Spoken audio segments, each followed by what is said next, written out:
China کا جو ہے وہ ہمیں اکنامیکلی ریسکیو کر رہا ہے اور کرے گا، لیکن کابینہ کے اندر ہم نے سارے امریکی نیشنل بھرتی کر لیے یار، ٹھیک ہے، اسی لیے 2 سال سے سی پیک رکا ہوا ہے نا، 1 انچ آگے نہیں بڑھا۔ یعنی آپ جو ہیں ہمارے جو باجوہ صاحب ہیں، اللہ ان کو خوش رکھے، مزید ترقی دے، ان کی تنخواہ جو ہے وہ 36 لاکھ سے 72 لاکھ ہو جائے، لیکن وہ بیچارے روزانہ یہ جی لائٹیں لگ گئی ہیں، یہ جی سڑک گلی بن گئی ہے، یہ اس کے اوپر اینٹیں لگ گئی ہیں، یہ پیومنٹ بن گیا، وہ اس طرح کی بیچارے کرتے ہیں۔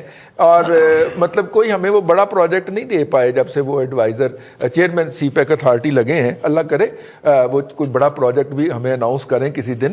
مطلب وہ صرف وہ والے پروجیکٹ ہمیں بتاتے ہیں ٹویٹیں کر کے، ٹویٹ کرنے کی تو انہیں پرانی عادت ہے نا جی، پچھلی اسائنمنٹ میں کیا کرتے تھے، تو اب وہ ٹویٹ کر کے ہمیں یہ بتاتے ہیں کہ جی فلانا پروجیکٹ، تو آگے سے پھر آ کے لوگ بتاتے ہیں کہ حضور یہ آپ نے روکا ہوا تھا پچھلے 3 سال سے، اب یہ بحال ہوا ہے، یہ آپ کا پروجیکٹ نہیں ہے، یہ جن کا ہے وہ بیچارے جلا وطنی میں بیٹھے ہوئے ہیں۔ تو یہ جو یار ہم نے نیشنل سیکیورٹی ایڈوائزر جو ہے وہ امریکہ کا پرماننٹ گرین کارڈ ہولڈر لے لیا ہے یار، میرا مطلب ہے کمال ہی نہیں ہو گیا ویسے؟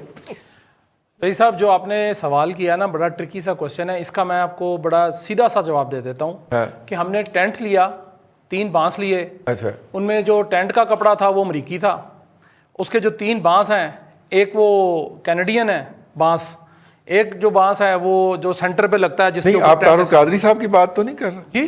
طاہر القادری صاحب کی بات تو نہیں جی، نہیں، اچھا ٹھیک، وہ تو کنٹینر، ایک بانس سنگاپور سے، ایک بانس سنگاپور کا لگا دیا، ایک کینیڈا سے لے لیا، ایک ہم نے برطانوی لگا دیا، اس کے اوپر کپڑا امریکی ڈال دیا۔ اچھا ہے، تو وہ یہ ہے کہ وہ واٹر پروف بھی ہے، اس کے بعد پھر اس پہ سڑک بھی نکل گئی ہے کہیں نہ کہیں سے، وہ بھی بن گیا۔ اب اس میں جو رہائشی ہیں وہ مختلف ملکوں سے آتے ہیں، چونکہ وہ فری فار آل ہے تو وہ کر لیں آپ۔ اس میں ظلم اور زیادتی یہ ہے کہ عمران خان صاحب کنٹینر پر کھڑے ہو کے اور اس کے بعد بھی یہ بار بار کہتے رہے ہیں کہ یہ لوگ مخلص نہیں ہیں، وہ اقامہ ہولڈرز کو کہتے رہے ہیں۔ سارے مشیر نہ صرف کابینہ کی میٹنگ میں، میڈیا بریفنگ میں بھی بیٹھتے ہیں، بلکہ فیصلہ سازی میں یہ موجود ہیں۔ میں آپ کو ایک بات بتاؤں، بریگیڈ صاحب جیسے ایک محب وطن آدمی نے مجھے بتایا کہ شروع میں جب یہاں پہ فیکس مشینیں آئی تھی نا، اور وہ فیکس مشینیں جو تھیں وہ یو ایس ایڈ کے تحت مختلف اداروں کو پاکستان کے ان کو بھی گفٹ کی گئیں، اور پاکستان کے اندر جو سول سیکریٹریٹ تھا فیڈرل گورنمنٹ کا، خاص طور پہ وزارت دفاع کو بھی گفٹ کی گئیں۔ تو جب ذرا وہ پرانی ہوئیں اور ٹیکنالوجی آگے کو گئی اور ان کو کسی نے کھول کے دیکھا تو پتہ چلا کہ وہ ایک تو کاپی جو تھی وہ منزل مقصود تک پہنچاتی تھیں، لیکن ایک کاپی کہیں اور بھی پہنچا رہی تھی۔ تو میرا مطلب ہے کہ ارینجمنٹ جو ہے انہوں نے پورے کیے ہوئے تھے۔ بھائی صاحب ایک یہ بھی وہی فیکس مشینیں ہی ہیں، سمجھ لیں آپ ان کو۔ بالکل میں ذاتی طور پہ سمجھتا ہوں کہ دوہری شہریت کے لوگ کوئی اتنے برے بھی نہیں ہوتے، لیکن جب وہ کسی نازک سینسٹیو پوزیشن پہ بیٹھے ہیں تو پھر ان کے بارے میں ایک مشکوک لائلٹی کا تصور آتا ہے۔ بالکل صحیح کہ یہ ایک وقت میں 2 لائلٹیز رکھتے ہیں۔ اگر کسی ملک میں یہ کمٹمنٹ دے کے وہاں آئے ہوئے ہیں یہاں پہ، صحیح، تو کیا یعنی کہ یہاں کے مفاد کو کس طرح یہ واچ کریں؟ یعنی اگر چھٹی پہ آئے ہیں تو زیادہ خطرناک ہے۔ اور اگر ہمارے وزیر اعظم عمران خان سمجھتے ہیں کہ اس سے ہم بین الاقوامی تعلقات بڑے بڑھیں گے اور ہمیں باہر سے بہت کچھ آ جائے گا اور ملک بڑا مضبوط ہو جائے گا، تو معیشت کو یہ چلانے کا طریقہ نہیں، ایکسٹرنل انجیکشنز کے ذریعے۔ گوگل والی تانیہ گوگل نے سانو دیتی ہے، انویسٹمنٹ انہوں نے اربوں ڈالر کی انڈیا میں دے دی، اور دیکھیں نا کہ وہ یہ ساری چیزیں میں سمجھتا ہوں کہ یعنی تو یا تو ہم کوئی ٹرکس خود اپنے ساتھ پلے کر رہے ہیں، یا عوام کے ساتھ کر رہے ہیں، یا کوئی ہمارے ساتھ ہاتھ کرے جا رہا ہے اور ہم کروائے جا رہے ہیں۔ بالکل ٹھیک ہے۔ اور اب اگر ہم بات کریں special assistant to the prime minister کی، اور اس کو جب جو بھی اس کی اپوائنٹمنٹ ہے اس وجہ سے وہ سی پیک کے اوپر جو ایشو ہے یا اس کی جو پالیسیز ہیں اس کے اوپر اس کی رائے لی جاتی ہے۔ اب ہمیں معلوم ہے کہ امریکہ کی جو پالیسیز ہے یا جو اس کا اپروچ ہے سی پیک کے بارے میں کیا ہے، اور یورپین کنٹریز کا کیا ہے۔ اب وہ شخص جو ہے جو کہ سی پیک کے اوپر اپنی رائے دے گا، وہ کس کے نیشنل انٹرسٹ کو سیکیور کرنے کے لیے دے گا؟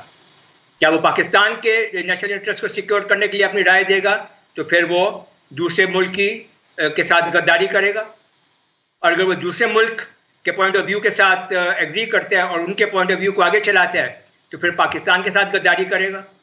مشیر ہو سکتے ہیں، آپ کیبنٹ میں بیٹھ سکتے ہیں، اور پاکستان کے وہ سیکرٹس جو پارلیمنٹیرینز کو بھی نہیں پتا ہیں وہ آپ سن سکتے ہیں اور اس پہ آپ فیصلے لے سکتے ہیں، اور اس کے ساتھ آپ ڈیل کر رہے ہیں. یہی ہے نا؟ یہ صحیح ہے کہ غلط بات ہے؟ بائی لا تو بالکل ایسا ہی صحیح ہے، ہے. بائی لا تو ایسا ہی ہے. بلالی صاحب بالکل ٹھیک ہے، بالکل ٹھیک ہے. اچھا ابھی آپ بتائیں کیا یہ پاکستان میں ڈی این اے ہمارا غلط ہے کہ ہم حلف اٹھاتے ہیں، قسم کھاتے ہیں کہ ہم ملکہ الزبتھ ہماری جو بھی ہے سب چیز ہے، اور امریکہ پتہ نہیں اس پہ وہ ٹرمپ کو بھی یہ ملکہ الزبتھ وہ ہو گئی ہے، مگر امریکہ میں جو بھی ہے کہ ہم اٹھاتے ہیں ہاتھ کے بھی I will bear allegiance to the constitution of the United States. مانے آپ یہ سب چیز کرتے ہیں اور آپ بیٹھ کے ادھر نیشنل سیکیورٹی کے فیصلے کر رہے ہیں. مثال کے طور پہ جو امریکہ کے نیشنل سیکیورٹی کے خلاف اگر ہو، اور ہو بھی سکتا ہے اس لیے کہ آپ پاکستان کا نیشنل سیکیورٹی، تو اس کے معنی تو آپ تو بہت بڑے جھوٹے ہیں. اچھا، بہت بڑے جھوٹے ہیں. آپ نے قسم کھایا ہے، ان کا قسم کھایا. ہمارا تو چھوڑ دیں نا، آپ تو پاکستانی بائی برتھ ہیں مگر ڈیول نیشنل بائی چوائس ہیں. آپ نے سلیکٹ کیا ہے، آپ کی ایموشنل اٹیچمنٹ ہے اس ملک کے ساتھ، تو اس کے معنی اس ملک کے ساتھ آپ غداری کر رہے ہیں. ہمارے ساتھ تو کرتے ہی ہیں، آپ تو کرے رہے. آپ کہہ سکتے ہیں میں نے کبھی قسم نہیں کھایا کہ this and that, but it is assumed کہ جب آپ اوتھ آف آفس لیتے ہیں آپ کہتے ہیں کہ میں پاکستان کو لائلٹی. تو یہ کیسے ہو سکتا ہے؟ ٹھیک. تو آپ کو لگتا ہے کہ مگر یہ اس کا- اگر لیٹ اس اسیوم کہ ان لوگوں کو آپ دینا چاہتے ہیں اس لیے کمپٹنٹ لوگوں ہیں، کیپیبل لوگ ہیں، تو خدا کے لیے عمران خان صاحب کم سے کم آپ ان کو ایسے عہدے پہ دیں جو نیشنل سیکیورٹی کو امپیکٹ نہیں علی کرتا. صاحب یہاں جب وزیر اعظم پہلے بن جائے اور اس کا آئی ڈی کارڈ بعد میں بنے تو پھر باقی کیا رہ جاتا ہے؟ بھی آپ نے جو چرچا میں سنا اس سے اسپشٹ ہو گیا ہوگا کہ پاکستان میں ادھیکانشتہ لوگ یہ رائے رکھتے ہیں کہ کیول ان لوگوں کو ہی سنسد منتری صلاحکار بنایا جانا چاہیے جو پاکستان کے ناگرک ہوں، جیسا کہ بھارت میں استھتی ہے، تاکہ ہتوں کا ٹکراؤ نہیں ہو. ادھارن کے لیے اگر کوئی ایسا نرنے لینا ہے جو اس دیش کے ورد ہو جس دیش کے وہ ورتمان میں ناگرک ہے، تو ان لوگوں کو بہت دودھا ہوگی نرنے لینے میں. چرچا میں سی پیک کا بھی ذکر آیا ہے. اب